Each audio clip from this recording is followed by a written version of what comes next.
नमस्कार दोस्तों, मैं डॉक्टर भावेश। आज के वीडियो में मैं आपको बताने वाला हूँ कि ऐसी कौन-कौन सी समस्याएँ पति में होती हैं, जिस कारण से गर्भधारण नहीं हो पाता है। ख़ासकर पतियों में जो उनके वीर्य संबंधी जो समस्याएँ होती हैं, वो कौन-कौन सी ऐसी वीर्य वाली समस्याएँ मिल सकती हैं, जिससे प्रेगनेंसी नहीं हो पाती है। क्योंकि जब मैं क्लिनिकल प्रैक्टिस में देखता हूँ, तो बहुत सारे ऐसे पेशेंट्स आते हैं, पेयर आते हैं जिनमें क्या होता है कि कॉमनली जो उनकी महिला है, जो जो फीमेल है, उसके पूरे टेस्ट आपको मिलेंगे। उसके पूरे टेस्ट सोनोग्राफी से लेके फॉलिकुलर स्टडी, हार्मोनल टेस्ट, सब टेस्ट वो करवा लेते हैं। लेकिन यदि हम बात करें पुरुषों की, तो उसमें पुरुषों के टेस्ट बिल्कुल ना के बराबर मिलते हैं। क्योंकि खासकर जब महिलाएँ आती हैं और पुरुष दोनों आते हैं, प्रेगनेंसी नहीं हो पा रही है, समस्या अपनी बताते हैं। तो आप रिपोर्ट देखें तो पूरी महिला की मिलती है और पुरुषों की रिपोर्ट कई बार मिलती है, हो सकता है कि वो 1 साल, 2 साल पुरानी हो, ठीक है? क्योंकि वो सालों से ट्राई कर रहे हैं, 6 महीने से, 8 महीने से, 1 साल से ट्राई करते रहते हैं, लेकिन प्रेगनेंसी नहीं हो पाती है। तो लेकिन मैं आपको बता दूँ कि प्रेगनेंसी ना होने में जितना महिला होती उतना पुरुष भी हो सकता है, पुरुषों में भी समस्या हो सकती है और जिस कारण से प्रेगनेंसी नहीं होती है, ठीक है? कई बार रिपोर्ट ऐसी होती है कि फीमेल की पूरी रिपोर्ट्स नॉर्मल है, एवरीथिंग इज़ नॉर्मल, सब चीज़ नॉर्मल है, लेकिन पुरुष की रिपोर्ट ही नहीं है। और फिर आप पुरुष की रिपोर्ट कराएँगे तो उसके वीर्य में क्या-क्या समस्या मिलती है, या हम बोलेंगे पुरुष में किस-किस वीर्य में क्या-क्या समस्या मिलेगी, उस कारण से आपको बच्चा नहीं हो सकता है या प्रेगनेंसी नहीं ठहर सकती है। सबसे पहले बात करते हैं, जब आप उसके वीर्य का टेस्ट कराते हैं, तो जो वीर्य में आपको उसका जो क्वांटिटी जब निकलती है, जब वो वीर्य की जो क्वांटिटी होती है, वो बिल्कुल आपकी नॉर्मल होनी चाहिए। ठीक है? कम से कम 1 से 5 एमएल या 0.5 एमएल से 5 एमएल के बीच में लगभग-लगभग इतनी होनी चाहिए, ठीक? इसके अलावा बात करेंगे, वो जो निकल रहा है, जो वीर्य निकल रहा है, वो व्हाइट कलर का होना चाहिए। व्हाइट कलर का होना चाहिए, गाढ़ा होना चाहिए, ज़्यादा गाढ़ा भी नहीं, बिल्कुल नॉर्मल जो उसकी क्वांटिटी होती है वैसा गाढ़ा होना चाहिए, ठीक है? जो उसकी गाढ़ापन नॉर्मल होना चाहिए लेकिन व्हाइट कलर का होना चाहिए। उसके बाद क्या होता है, जब उसको आधा घंटे के बाद वो लिक्विड में कन्वर्ट हो जाना चाहिए। इसमें एक क्वालिटी होती है, क्योंकि जब वीर्य निकलता है तो वीर्य में बहुत सारे स्पर्म होते हैं और गुच्छे के रूप में होते हैं। ये सब गुच्छे-गुच्छे में होते हैं। जैसे ही वीर्य रिलेशन करने के बाद महिला के जेनिटल ऑर्गन में निकलता है, फीमेल जेनिटल ऑर्गन में निकलता है, ठीक है? प्रजनन अंग में जाता है, तो वो जो वीर्य गाढ़ा होता है, उस गाढ़े में गुच्छे के गुच्छे में क्या होते हैं, शुक्राणु पाए जाते हैं। लेकिन यदि वो लिक्विड में कन्वर्ट नहीं होगा, यदि वो जो वीर्य है वो लिक्विड में कन्वर्ट नहीं होगा, तो उस गुच्छे के गुच्छे जो स्पर्म वहाँ पाए जाते हैं, वो फ्री नहीं हो पाएँगे। फ्री नहीं हो पाएँगे तो वो आगे जाकर अंडे से मिल नहीं पाएँगे।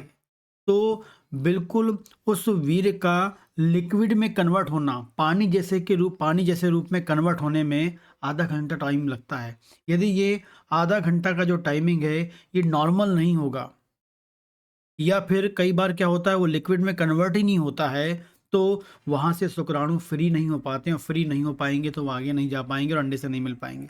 इसलिए यदि जिस व्यक्ति में लिक्विड होने की जो टाइमिंग है, या लिक्विड होने वाला जो परिवर्तन है नहीं पाया जाता है, तो आपको समस्या हो सकती है, ठीक है? गाढ़ापन प्रॉपर नहीं है तो समस्या हो सकती है, ठीक है? उसका जो सीमेन का जो वॉल्यूम है, मतलब जो सीमेन जो वीर्य निकल रहा है, हो सकता है कई लोगों में वीर्य कम भी निकल रहा है, लेकिन उसके अंदर शुक्राणु की संख्या नॉर्मल होगी। शुक्राणु की संख्या नॉर्मल होगी, तो आप मान लीजिए कि प्रेगनेंसी हो सकती है, ठीक है?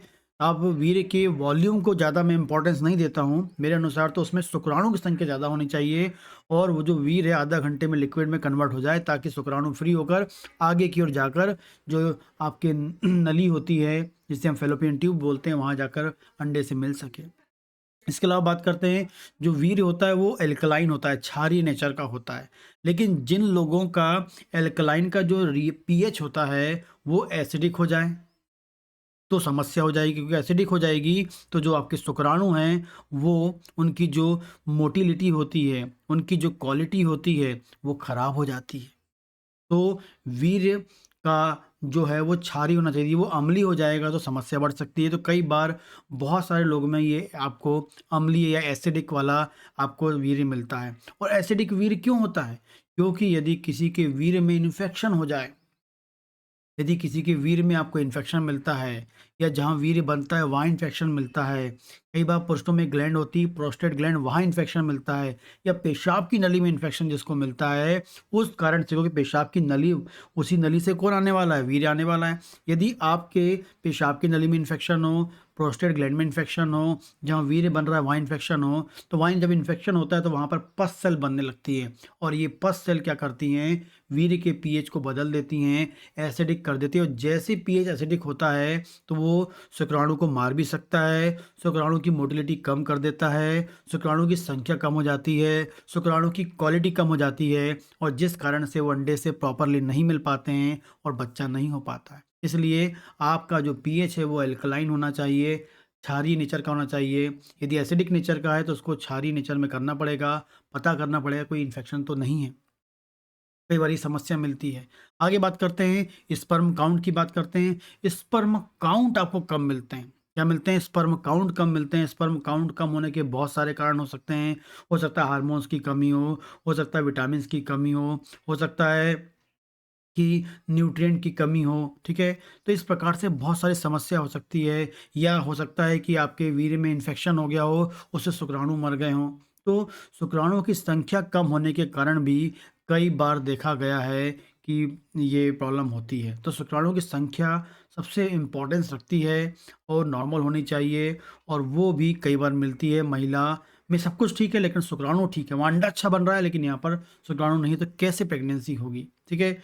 इसके अलावा शुक्राणु की संख्या सब बढ़िया है, लेकिन उसकी जो मोटिलिटी, मतलब उसके जो चलने की जो प्रक्रिया है वो खराब हो सकती है। ठीक है?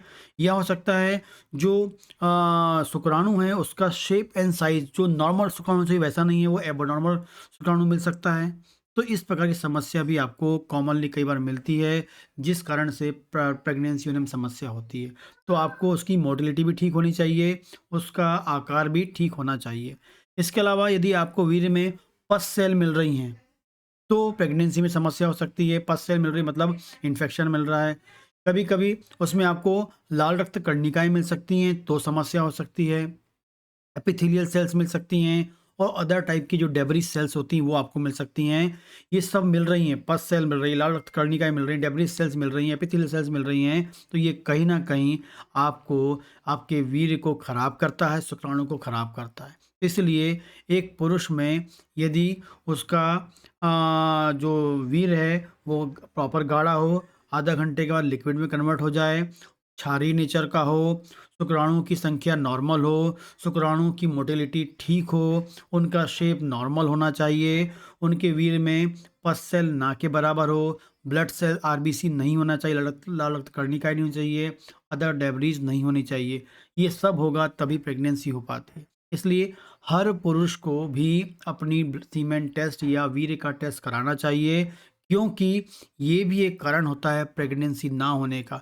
आज के ज़माने में बहुत ही कॉमन है स्पर्म काउंट का कम होना, स्पर्म मोटिलिटी का कम होना, सीमेन के गाढ़ेपन का लिक्विड में कन्वर्ट होने की जो टाइमिंग है उसमें बदलाव आना बहुत कॉमन होता है। इसलिए आपको टेस्ट कराना चाहिए ताकि सही टाइम में आपका भी प्रॉपर ट्रीटमेंट कर सकें, और साथ में महिला का ट्रीटमेंट करके प्रेगनेंसी कर सकें। होम्योपैथी में बहुत अच्छी-अच्छी दवाएँ होती हैं, जो आपके सीमेन काउंट को नॉर्मल कर सकती है, स्पर्म काउंट को नॉर्मल कर सकती है, स्पर्म की मोटिलिटी को नॉर्मल कर सकती है। बहुत पेशेंट्स हैं, जो लगातार ट्रीटमेंट लेते हैं और अपनी लाइफ़ को एन्जॉय करते हैं, प्रेगनेंसी करते हैं, ठीक है? तो इस प्रकार की यदि समस्या आपको है और होम्योपैथी ट्रीटमेंट्स लेना चाहते हैं, तो आप मुझसे कॉन्टैक्ट कर सकते हैं, बात कर सकते हैं, क्योंकि होम्योपैथी में बहुत बढ़िया-बढ़िया दवाएँ हैं जो आप इसको यूज़ करके नेचुरल तरीके से प्रेगनेंसी कंसीव कर सकते हैं, स्पर्म काउंट को बढ़ा सकते हैं और एक बच्चा आप पा सकते हैं। ठीक है? यदि कोई समस्या हो, इस प्रकार की समस्या हो तो आप कॉन्टैक्ट करें, और ज़रूर अपने जो पुरुष हैं वो अपने टेस्ट ज़रूर करवाएँ ताकि सही टाइम में सही जानकारी मिल जाए और आपकी जो समस्या है वो ठीक हो जाए। नमस्कार दोस्तों।